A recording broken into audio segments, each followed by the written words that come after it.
স্বামীর অবহেলা। সেদিন আকাশে হালকা মেঘ ছিল, জানালার ফাঁক দিয়ে সূর্যের আলো ঘরে ঢুকছিল, কিন্তু আমার মন যেন কুয়াশায় ঢাকা। আমার ছেলে সারা রাত কাশি দিয়েছে, জ্বরও আছে। পুরে ওকে নিয়ে ডাক্তারের কাছে গেলাম। ডাক্তার ওষুধ লিখে দিয়ে বললেন 1 সপ্তাহ পরে আবার আসবেন।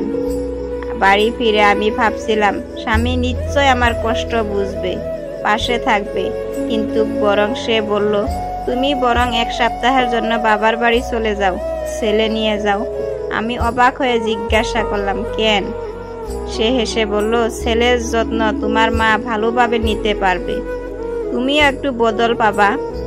আমি ওর কথায় খারাপ কিছু ভাবিনি। হয়তো সত্যি ছেলে অসুস্থ বলে ও চাইছে আমার মা পাশে থাকুক, তাই আমি রাজি হয়ে গেলাম। বাবার বাড়ি গিয়ে মনটা হালকা লাগছিল না।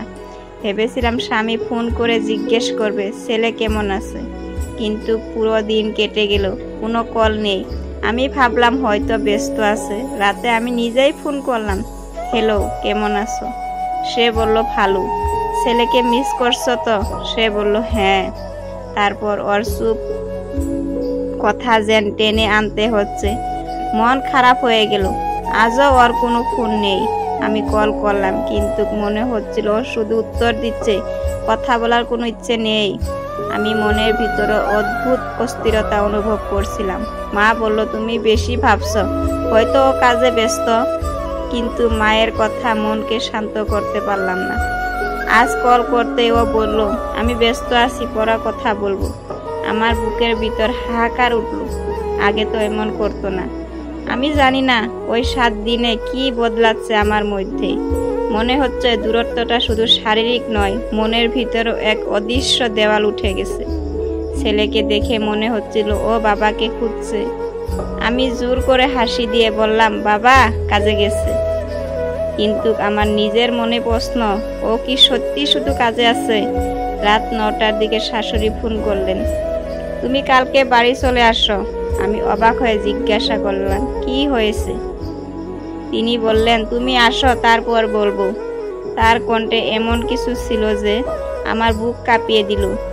আমি সারা রাত ঘুমাতে পারিনি। সকালে ছেলেকে নিয়ে শ্বশুর বাড়ি ফিরলাম।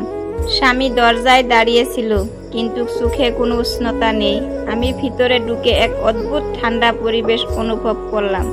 বিকেলে শাশুড়ি আমাকে ডেকে বললেন তুমি যখন বাবার বাড়ি ছিলে, তোমার স্বামী অন্য এক মহিলার সঙ্গে দেখা করেছে, কথা বলেছে। শুধু কথা নয়, তাদের মধ্যে সম্পর্ক আছে। মনে হলো মাটি যেন পা থেকে সরে গেল। কান ঝিমঝিম করছে, হাত পা ঠান্ডা হয়ে গেছে। 7 দিনের ব্যবধানে আমার সংসারের ভিতরটা ভেঙে পড়েছে। এরপরও দিনগুলো স্বামী আমার সাথে কোনো কথা বলে না।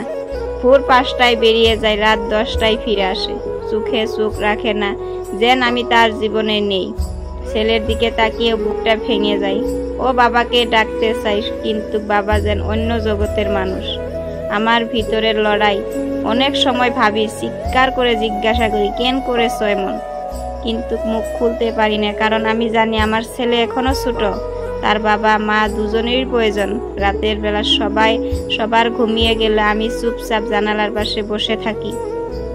আকাশের দিকে তাকিয়ে বলি হে আল্লাহ, কেন এই পরীক্ষা?